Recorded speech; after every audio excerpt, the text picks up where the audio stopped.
Hey guys, Caleb here from CDBS Studios, and today we are finally covering the newest entry in the MCU, the second season of Daredevil Born Again. Now, the first season is definitely very interesting because the original Daredevil show on Netflix is probably one of, if not the strongest Marvel television show that has ever existed. And it's one of the best TV shows ever created, if I'm being honest. And season one of Daredevil Born Again is definitely a very interesting case because I didn't hate it. I'm probably one of the very few small margin of people that didn't hate Daredevil Born Again season one.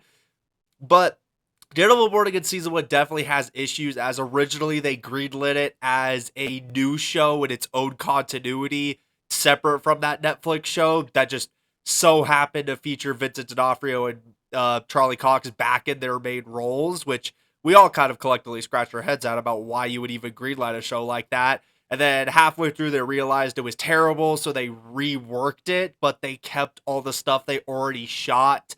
And so Daredevil Born Again season one definitely is very totally bad, totally shifting because episode 1, 8, and 9 are the best episodes of that season, and they were done post overhaul. Meanwhile, everything else was pre overhaul, and it all kind of was mid or terrible. So I definitely have had some very struggling opinions on season one, but season two was done completely post overhaul. The team that did the overhaul completely did this new season. They were able to completely fulfill their vision from the start. This season is 100% in the old continuity and a continuation of that. And they had all the news from this season that we were getting Jessica Jones to come back, and everything that you could think of under the sun was happening. So, without further ado, let's go into my thoughts on Daredevil Born Again Season 2, and I'm going to talk to you guys about how this season manages to surpass the first season, and how it's not even close.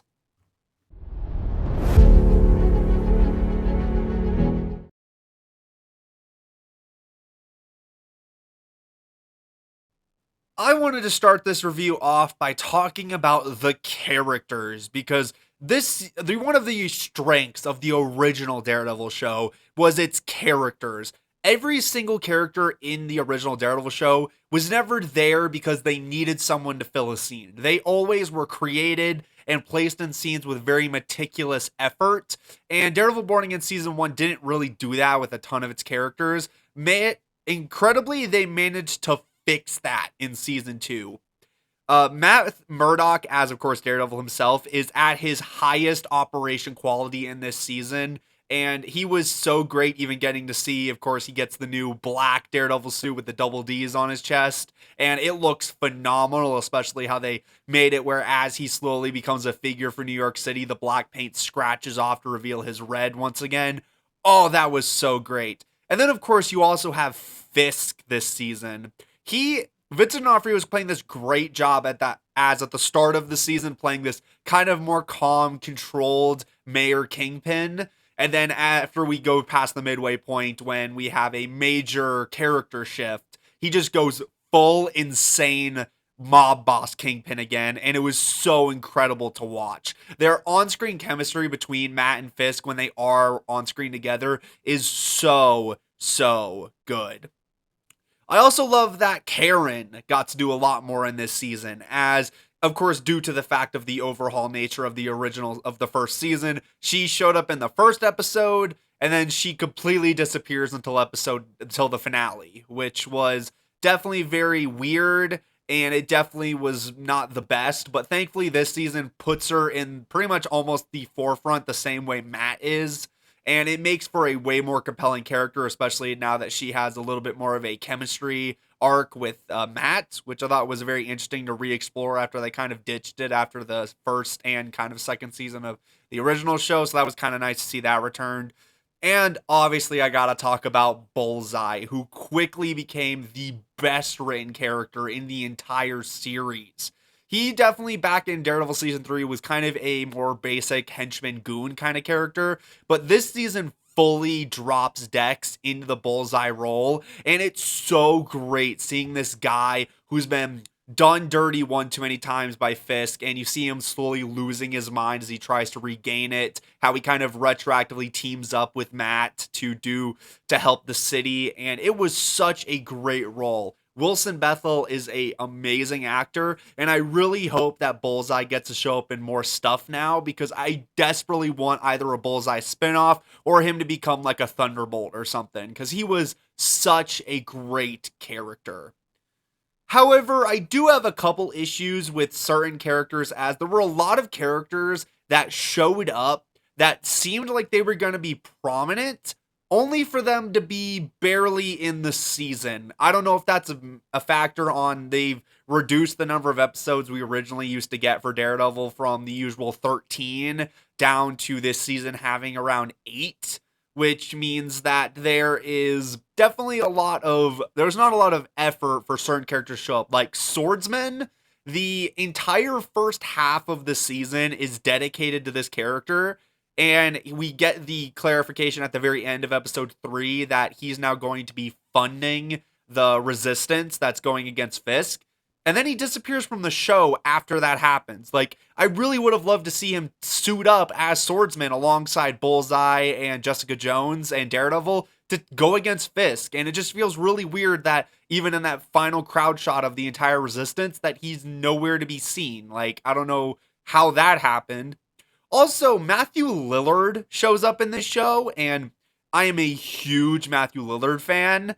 And he shows up in this season, but then barely does anything throughout most of it. Like, he's there for the first episode, and then he just disappears until near the end of the season. It just was so weird because they set him up to be a big character just to really underutilize him, which also is a reason why I kind of want that Bullseye spinoff, because based on where the end of the show goes, without going into spoilers, obviously, Matthew Lillard ends up kind of teaming up with Bullseye, so I kind of want to see maybe a Bullseye spinoff so we can get more Matthew Lillard, because it's Matthew Lillard.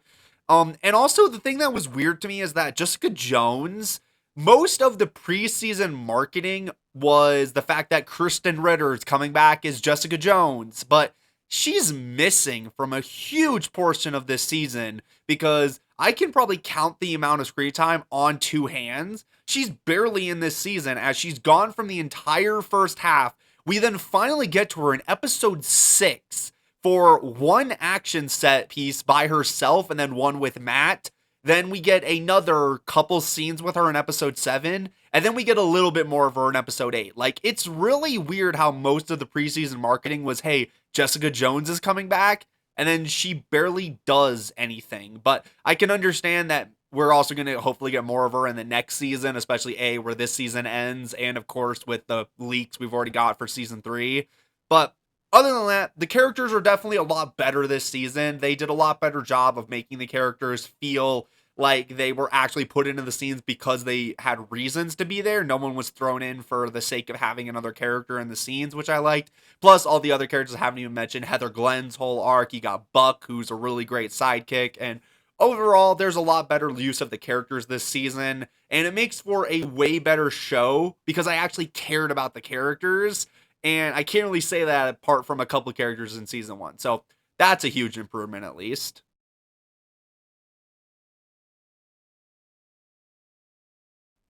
And now I'm going to talk about specifically the first half of the season, that being episodes 1 through 4. And I'm not going to lie, the main tumor on this entire season for me personally is the fact that this season starts very, very slow. As, I mean, I can understand why they do that to kind of build up tension and that, where we're focusing on this first half is fully on the swordsman trial, as we see Jack Duquesne on trial under the new vigilante task force and the new Safer Streets Act, and we focus on his trial and all of that, with eventually us going to the prison to break him out along with a bunch of other people that Fisk has captured. And there is some great stuff in his early episodes. Like, of course, I do like Jack Duquesne, so at least he's an interesting character. Plus, we got to see the cracks forming in Vanessa and Fisk's relationship along with Heather Glenn. And there's even some amazing action, especially that one take they do at the end of episode 3. But Then again, that doesn't even crack like the top 10 best one takes in Daredevil, which is kind of sad to be honest.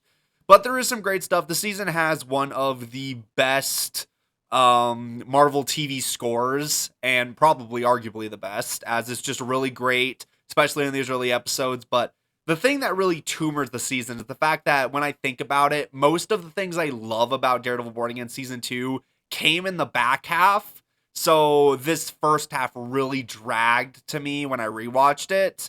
And it is kind of a tumor, in my opinion, on this overall season. But I can understand why they did a slower approach because of the whole building tension thing. But other than that, the first half of the season is definitely the weakest half, in my overall personal opinion.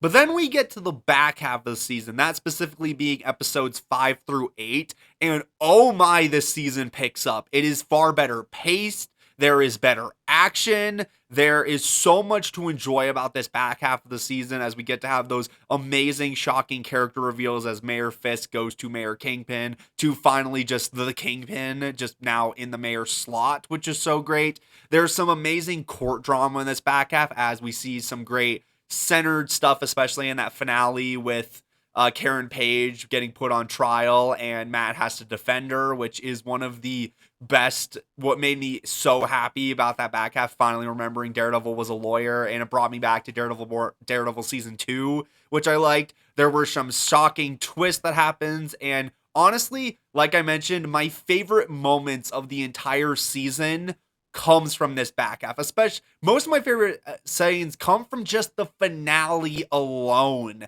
Honestly, the finale might take the cake as the best finale to any of the Marvel TV shows because it was so good from beginning to end, and I absolutely loved it.